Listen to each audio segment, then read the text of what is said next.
Hello, this is Huskins, your Forex mentor. Welcome to the daily review of April 17th and the preview of April 18th, your daily dose of events that shape the Forex markets. How to succeed in life. Talk softly, eat sensibly, breathe deeply, sleep sufficiently. Very important for us Forex traders. Dress smartly, act fearlessly, work patiently. This is again a very important aspect which we need to deal with. Work patiently, because like we didn't have any trades yesterday, nothing on Monday, and nothing even today. So we need to be patient and not get the trader's edge. Think creatively, behave decently, earn honestly, save regularly, and spend intelligently. Our trades were no trade, though we were looking at two possible trades, and we ended up with a no trade because on the UK employment, because the market had already done its course. According to the average true range, we already were beyond the 106 pips when we would have got a potential entry, and that 2.5 hours away from our news. So that was a no trade. Had we got an entry before the market had run its course, then we would have had a trade. And then we had the Canadian interest rate announcements. Again, there wasn't any trade. So I've asked Rick to explain this in detail in the members only section. Now, we did not have a trade for the last few days, and in such times, people start getting the trader's itch. They try to just make a trade even when there isn't any. Just like this monkey out here, he's playing darts, and he'd buy or sell depending on where the darts land. But we don't want to be that monkey. We want to be the person who's smart, intelligent, confident when they enter the market. So even if you go 1 week, 2 weeks, 3 weeks without any trade, not a problem. If you make The worst thing that can happen to you is if you make a bad trade and win. That is the worst possible thing which can happen, because you get confident in doing the wrong thing, and that's not good. You'd rather go to the casino and spend your money out there than just trade in the markets without an intelligent trade plan. Now let's talk about the news for today, which I came across. This is from USA Today, and the IMF basically has scaled back its global growth forecast this year from 3.5 to 3.3%. Now they say it because of these austerity measures brought in by US and Europe, and they've asked the US and UK to relax austerity. Now, I'm going to share with you another article which came out. See, look at the timings of these articles. This one's from USA Today. This one's from the New York Times. Study which used to justify austerity is called into question. Now, some economists are raising questions about a study which was conducted in the by the Harvard University, that policy makers in Europe and the US used to justify austerity budgets.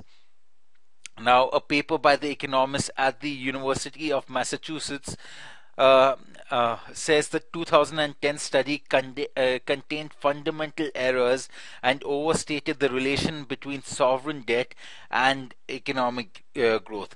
So there is a little bit, I could say, uh, effort by the news media to talk down on any tax, any spending cuts. So, because that's something which the people are beginning to feel. So, I'm just letting you know that the seed is being sown right now, and they are going to start questioning the fundamental basis on which a particular policy decision is made. Now, this is from the IFR. Spain's 3-month mortgage arrears surge.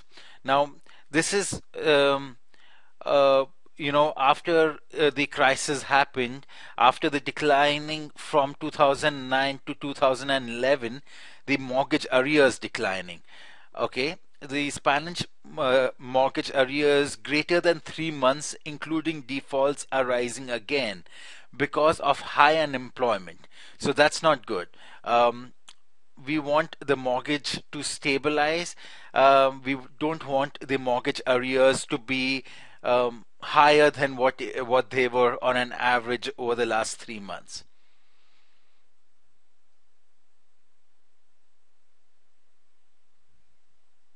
Let's talk about the UK labor market statistics.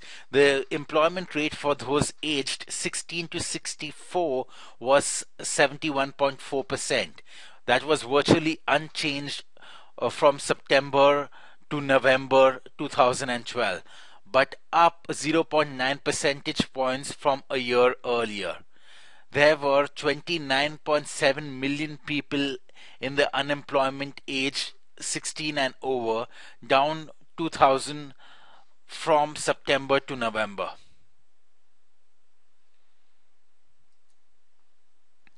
Now, basically, this information I'm getting from the labor market statistics of April 2013, which is from the ons.gov.uk website.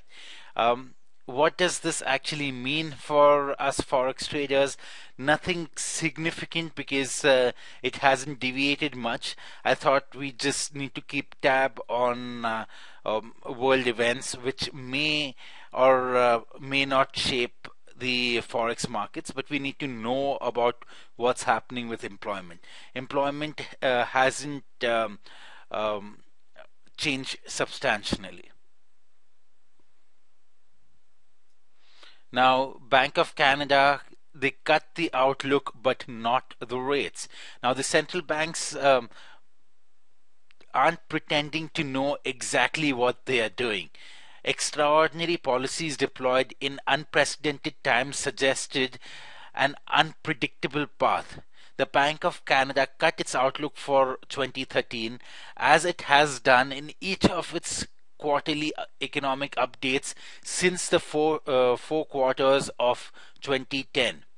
On its face, it's a shabby record, one that Governor Mark Canry has defended by pointing out that private forecasters have done a no better job.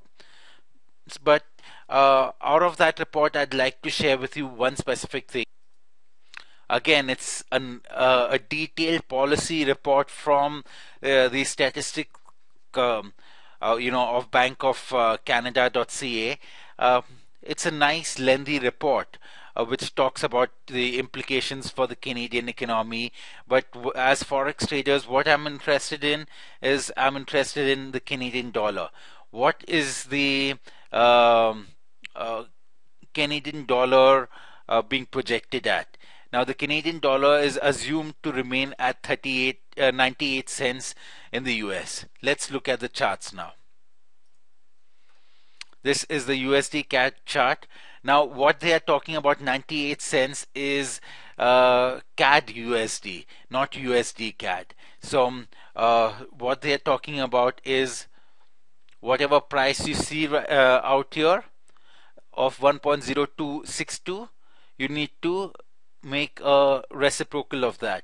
So 1.0262 and you reciprocal. So it's about 0.9744. So what does this actually mean? This means that if we are a longer term swing trader, the way I would want to approach it is that I'm going to draw my mean reverting line at about so much, around here. Okay, anything which is 2%, 2.5% above this particular line, we will start selling. So when the market goes above out these prices, beyond these highs, I'm going to start selling the USD card. Anything beyond which goes below this, I'm going to start buying. Now, this is based on the assessment of the Bank of Canada and its expectations. So, what I'm in short expecting is I'm expecting something like this. So, let us say we had a similar expectation out here.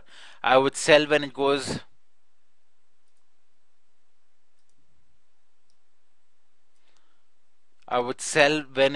above these highs. So sell at around this particular level and buy when it comes below these lows.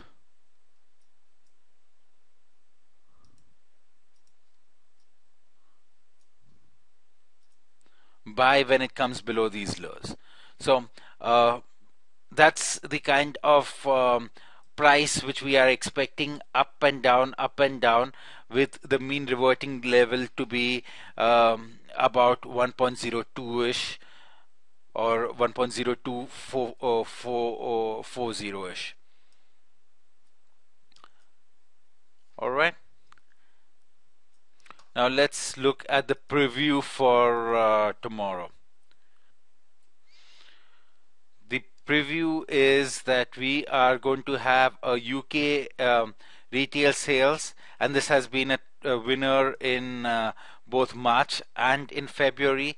And then we'd have the US Initial Jobless Claims. Both of them are green, so I'm expecting a go ahead on both of these numbers. So that's about it, guys. Have a wonderful day, and let's have awesome pips made tomorrow. Bye for now.